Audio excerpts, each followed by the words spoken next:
Right, welcome to Bendy's Beast Feast. Today we've got to meet with these guys. Hey, how's it going? Hello. Some of them may be slightly hungover due to the fact that they played a bit of a gig last night, but we'll come to that in a little bit. First off, how are you all? Yeah, really good. Yeah, everything's been amazing recently. It's just all kicked off with the new album coming out, so could not be happier. That's awesome. So, Death of the Party. Yeah. First one came out, Sinner Takes All in 2020. Yeah. Now we're in 2024. What's changed within that time for you guys, and what led you? I joined the band. You joined the band. We gained a death. What's changed for you guys in your writing terms and stuff like that? Has there anything changed? Yeah. So we got a new drummer and we got a new guitarist, so the dynamic of the band just changed in that way. But then I think also when we recorded The Sinner Takes It All, we weren't gigging. We were like a brand new band. We hadn't really established what we were doing. We wrote a lot of the album and developed a lot of the album in the studio with Scott, our original producer. So this time around, we'd kind of gone out and we've been gigging and everything, and I think that just kind of helped develop our sound and discover what we wanted to be. But also just playing live together just meant that we'd all kind of, I don't know, just kind of got used to how each other work, and I think that then comes across in the playing and the writing on the new album, definitely. Anyone want to add anything?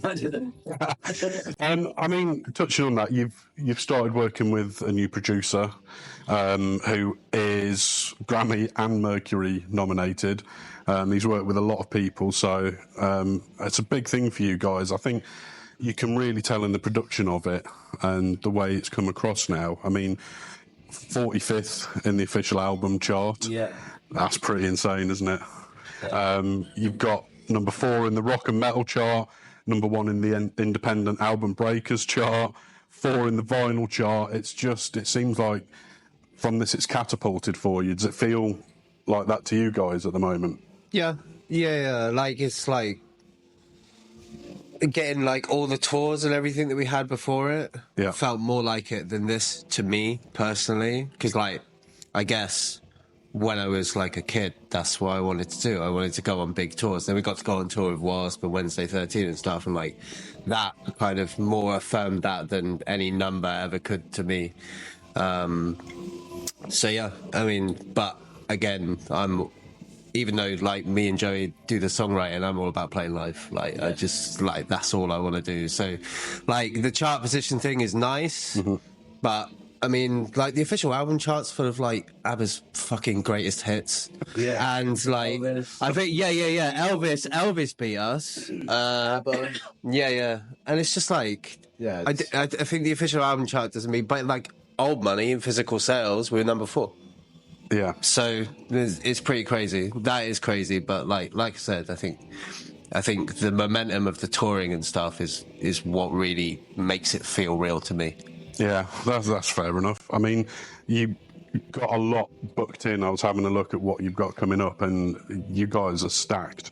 We're actually fully booked until mid-2025. We just can't announce all of it yet. That's a shame.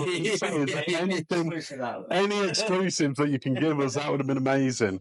But if you're booked until 2020, that's massive for you guys. It really is. It's been amazing. Like, it has. And working with Ramesh was really cool. Like the expertise that he has from working with those bands and the ear that he has is just, it propelled everything to a whole new level. And it pushed us as musicians as well, like, to write better. I mean, some of the songs we were kind of writing on the day before we went into the first day of recording. And that being the first single, you know, and it's just, he just pushed us to work really hard and be the best versions of ourselves as we could be. And I think it was a great experience, but also just kind of brought us together as well in the studio. It's just because Dennis and James were fairly new, in the grand scheme of things, I guess. The first album I performed on, and it was really cool to be part of that adventure with him, with Ramesh, kind of like having that new fresh set of ears and, hey, try this, and everybody in the band going like, hey man, try to do a little bit of this in a solo. and it just came together. Very organic. Yes, naturally. Yeah. Organic's the way that you want it to be, isn't it? And Yeah. how have you found it gelling with the band then? I mean, obviously, you bring in probably your own take on some things. How do you find that's... Yeah, it happened pretty instantly. Like, it happened. Pretty instantly. Yeah. When I joined, we were jamming out at Kodi's and writing leads and whatever, and it's just like very, very kind of improvising. It's like, oh, this is cool, just kind of. That was really good. I think our sense of humour, like, and just character. In terms of gel. You just kind of in fell the in. band. Yeah, you just fell into place. It's same with James, I can't imagine it without Dennis and Jim. It's weird. It's a think about it. That's awesome. I mean, you're obviously not from the UK originally. I'm not, no. You're not. How long ago did you move over here? Essentially, I was here on vacation. Never just grabbed him. Yeah, and Let him go. they kidnapped me, took all my passports, and I'm here now. So basically, you're a hostage then. Kind of. Yeah, I've watched at work. I've watched a thing like e-learning on modern slavery. Yeah. If it progresses, you guys, then happy days. Keep it going. It's not kidnapping unless if there's consent. So And there is consent. yeah, partly. I've been told to see. Yes.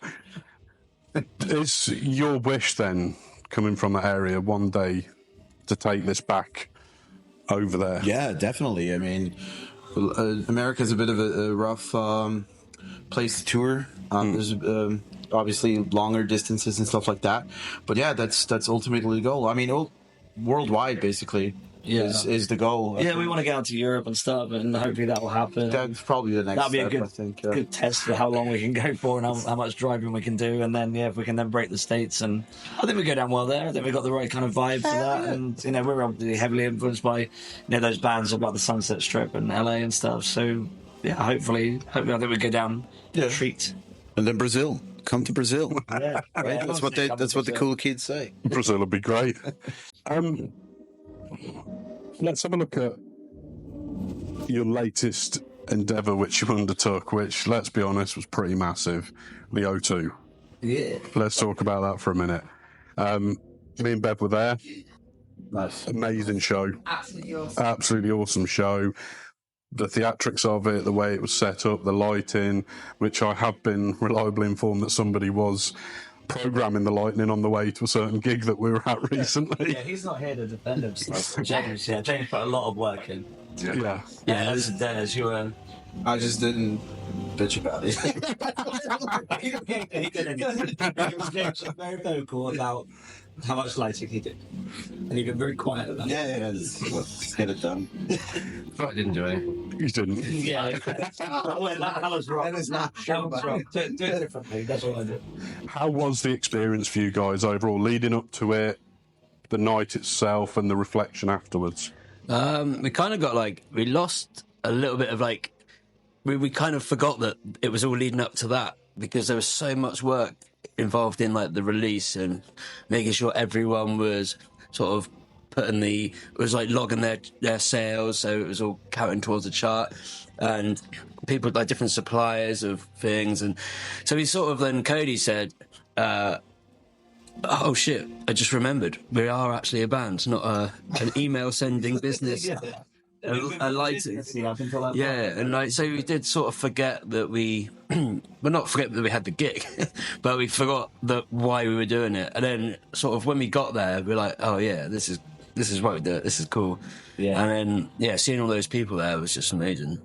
It's our biggest headline gig. Like the old fire station. We've done that gig at the old fire station, and it's done really well. And all it's really louder.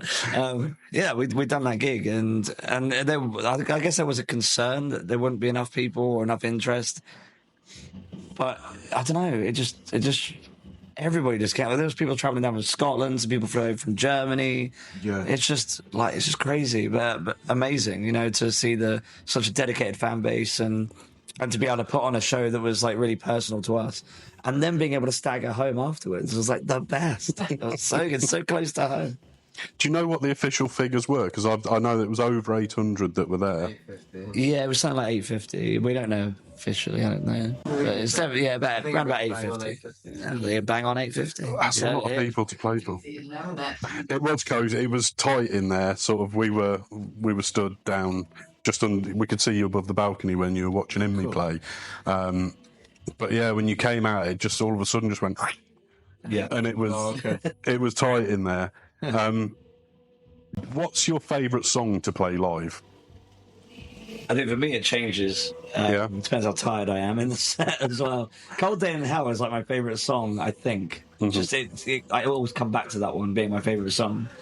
But it's always at the end of the set, and there's some notes in there that they're a struggle. They push you. But they're fun. It's fun. And I think maybe like Made to Be Mine with like the crowd interaction, or Pretty Little Nightmare. We played an acoustic tour recently, and in Nottingham, we were doing Pretty Little Nightmare, and I was like, there's no point me singing. They're all singing it. Everybody knew every word, and they're singing it really loud. It was definitely overwhelming. Yeah, it was amazing. Nottingham response to singing along, even to like the newer songs. It was, acoustic. It was. We were stood by a couple actually, and they knew from all the new songs. They knew all the words, and they were just singing at each other the whole time. I don't even know every word from the new album. It was impressive. It was. They were just stood there. They only had a day, probably less than that. Like just to, I don't know. It's like Eddie Munson in Stranger Things, where like, didn't you tell me like? He like in Stranger Things. Spoiler alert if you haven't seen Stranger Things, but Eddie Munson plays like Master of Puppets in it, like the solo perfectly, and then Kodi worked out that like the date that it's set would mean that he basically, whilst on the run from the police, learned Master of Puppets solo better than Kurt Hammett, and like whilst on the run from the police, let it in like the space of about 18 hours. Yeah, it's not going to work, is it? Yeah, our fan base, they learned every lyric. They did, and they were all singing. But I think what we enjoyed especially was the mixture between the old and the new. The way that I think it was 7 of your new songs that you played off the album, mixed in with the old and everything. It felt right. It felt right. Good. It did. That's mostly Kodi. Kodi's kind of good at getting a good balance of the songs, I think. Like you're quite in the set list. Yeah, when you craft all the set lists and kind of work out. I definitely think about it more than most people probably do. Yeah, I normally list the songs and then they stay in that order, and it's like, no, that doesn't work. Like, but it's just like one of those things as well. Like we practice in set order before a gig, and then if something's not working, we flip it around and stuff. Yeah. Well, it was banging. It really was. It was a great night. I've got to ask, what's with the coffin? It was the death of the party, so we had a funeral. Because I know that you've done that previously as well, haven't you? So I had a coffin in an old band, and I just thought it was a kind of a cool way to enter. I remember seeing Screaming Lord Sutch when I was a kid at the Milton Keynes Bowl, I think it was. Yeah. And he had like a very Alice Cooper-esque stage show and stuff, and I remember my stepdad telling me that he used to come out in a coffin, and I thought that was so cool, and I just felt that kind of theatrical side of rock had died down a little bit, and there's a lot of bands, turning up in kind of shorts and t-shirt and short hair, and it's like, that's annoying, you know what I mean? That's like, they're just kind of standing there. I mean, I saw like Alice Cooper and Motley Crue, and then the support act, they were very good at what they were doing, but it was just like, it literally just looked like a load of like chavvy teens have just found the distortion pedal and were just like, it's like, I like people to put effort in, like Kodi's like jumping off stuff, and I know we've got a light show that James and Dennis have both programmed. It's like, I'll be living if I don't get credit. But it's just like, I think putting that effort in is what has kind of propelled us. Well, some of it is what has propelled us to where we've got to, because we are willing to put the effort in. And exactly, paid off. Oh yeah, 100%. It's cool. Like, it's cool. It was great. I'm sure it'll make a re-emergence. Yeah, I think a lot of people forget about that show aspect. They just get on stage, play their songs, and it's just over. But there's this theatrical thing of aspect of things that I think is really important. Yeah, I think about the stage show, and like, what lights can we get, and like how can it look, and like what would we put where, and like I literally think about that probably as much as I think about when I'm writing songs. Yeah. Like, yeah. I think it's important. Like, I think stagecraft is like, it's becoming a lost art. 100% agree. I really do. And that, like Bev said, it really paid off because it felt like you were taken on a journey. It wasn't just, we'll turn up, play our songs, off we go, we've got our money, thank you very much. And we're not about that at all. we've been to gigs before where the band has literally put down the guitars and they haven't even said thank you, they've just gone. Yeah. That's it, done, dusted. I saw like an indie band and like it wasn't really my kind of thing. I was just kind of there with the mate kind of thing, and like there was just not even a single word between songs. It was like play the songs and gone. And I was like, when I go to a show, I want to hear like a story about like, you know, or some kind of crowd interaction, or just something just to remind me that you're human and I'm not just listening to the record. You know, like, System of a Down did that. Yeah. When I saw them once, but I think it's like in retrospect, it's probably when they were all arguing. Yeah, we're not at that stage. We're not on the argument stage. Yeah, we haven't. They were headlining Reading at the time, so it'd be fine. We can argue. We can argue. All right, that's good to hear. One final question before we go, and I'll let you guys eat some meat. Yeah. I heard a little rumour going around that somebody had quite a special guitar I'll let him. at the O2. Huh? What's that? Someone had quite a special guitar lent to them at the O2. I don't know how true that was, or it was. No, News to me. On the album, we had a cool. What was the rumour that you had? Yeah, tell us all. I just heard that for that show at the O2 that evening, you got a guitar that was worth thousands and thousands of pounds.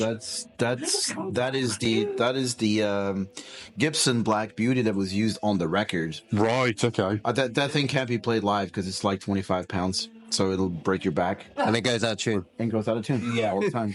Fantastic. It was used on the record. for The solo on Bad Habits. Bad Habits solo Right. is very more. It's like this got this whole kind of rock and roll tone. Yeah. It's To it because it was on this really cool guitar, but no, we didn't use it live. Yeah, Was yeah. it at the gig though? Because hell no. I would not trust myself with that. He thing was there live. I would not trust my. It's very heavy. Yeah. Fair enough. Like I say, I've just heard this little rumour that there was this That's kind of cool. ridiculous. There is some fact, there is truth in that, and I'm like, Yeah. you just put in this rumor. It's weird. Isn't It's definitely not true. Don't rob us on tour. Very cheap. Millions and guitar. We buy all of our guitars second hand. That's Right. one of us, though. It's got more strings than ours. Yeah. We play Behringer.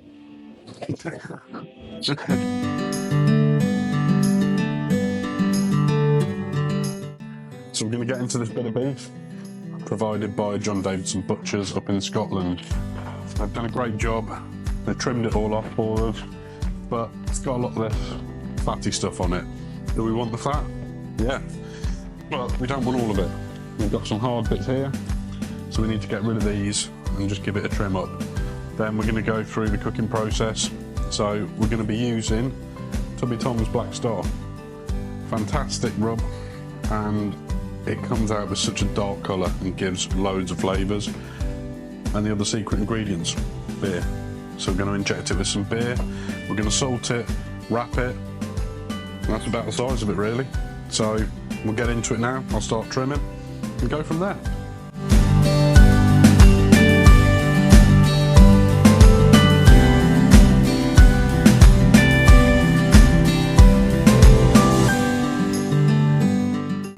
So now, I'm going to get some salt. I need to leave this on overnight.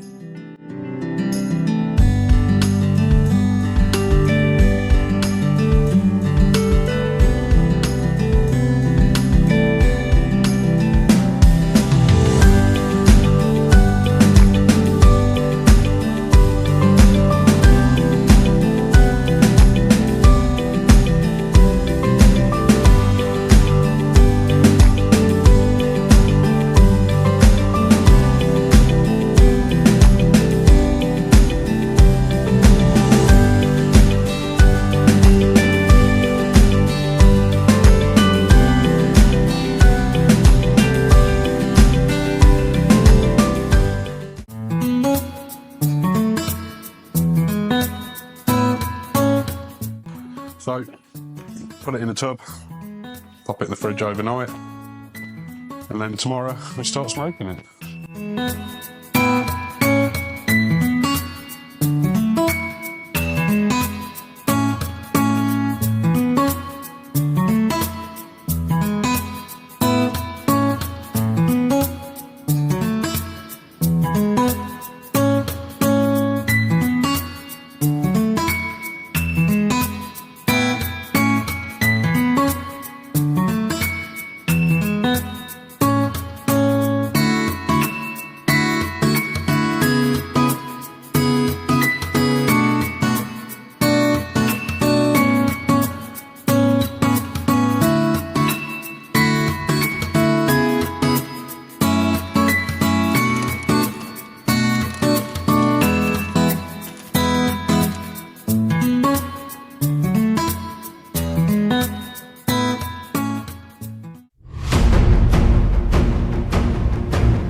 Yes, we'll finish off the interview then.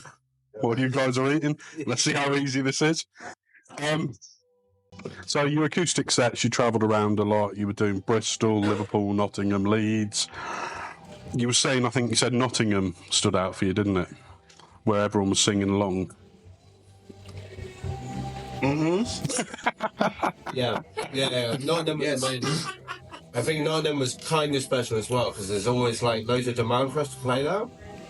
We've actually only ever done support shows, so somehow like, we just never got around to being able to get a headliner yet. So there was a huge turnout, I guess, because it was, in theory, our first ever headliner in Nottingham. And they were just super busy, and the vibe was really cool. Yeah, they knew every word. There's a lot of stairs. Ah, Yeah. and they had a photo booth that was fun. The photos, yeah. We left Check that out on socials. That's awesome. So, was it a combined effort to think to yourselves, you know what, we're going to strip things back, do acoustic? Where did that come from? Because obviously you can all sing, you can play, but it's very different being acoustic to what you do on a big stage. We were offered it as like a full band, so just to do the whole thing in all these installs. Yeah. And it just felt like what we offer live can't really be replicated in a record shop. Even though some of them, like the Rough Trade one and stuff, are really cool. it just made more sense to do it a bit stripped back, and it meant like a couple of us wouldn't have to miss work and stuff, and it meant that the actual touring aspect of it is way easier than it normally is as well. Like literally, I was loading out 2 guitars. I could get off board with that. Like, big Def Cab for Cutie to take the piss. Can you imagine doing that for a living? Yeah. and not having to like load out like songs like that. Yeah, definitely made us want to employ roadies.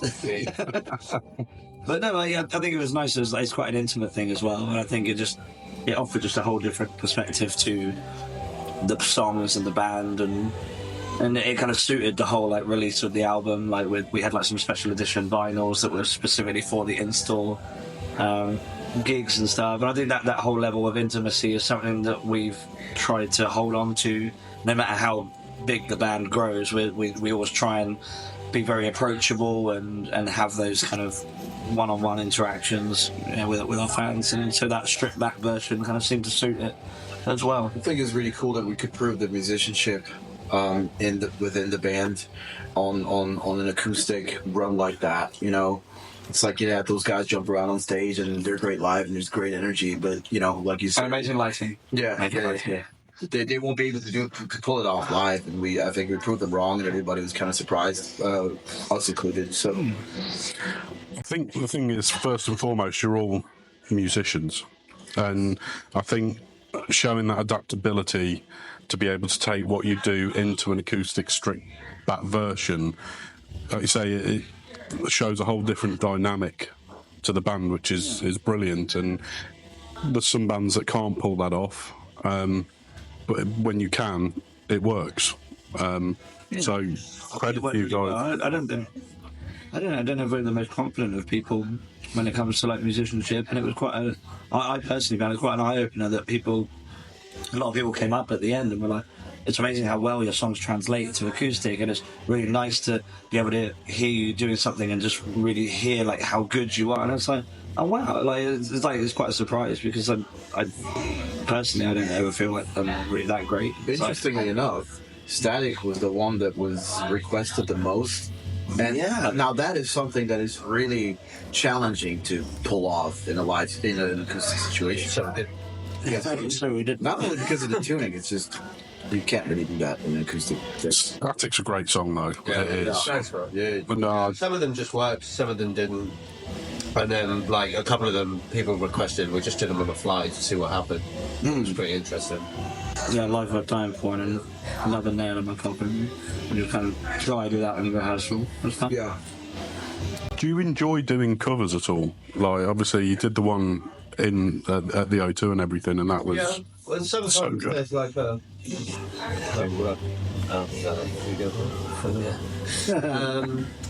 sometimes there's the odds, like we have like that Billy Idol cover. I think we've done Velvet Revolver before. We did a different Billy Idol song at one point, and every now and then when it's like a full set, like a Bournemouth, somebody might say, oh, maybe we should drop the cover and put in an original, and it always just comes down to actually it's really fun to play the Billy Idol song, and like anybody that's brought anybody else along that didn't really know us probably know Billy Idol, so it kind of just adds a different element to it, and getting your own take on the song as well is pretty interesting.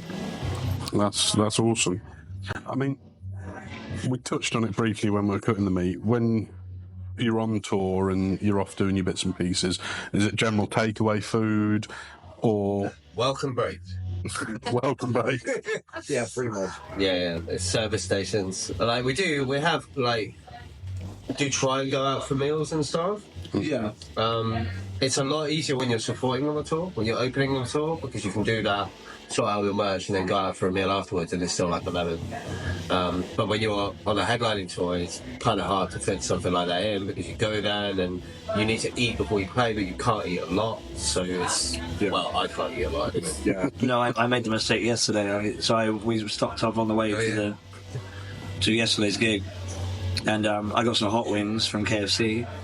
Oh, yeah. And then like just before we played our new single at the gig, I think I coughed.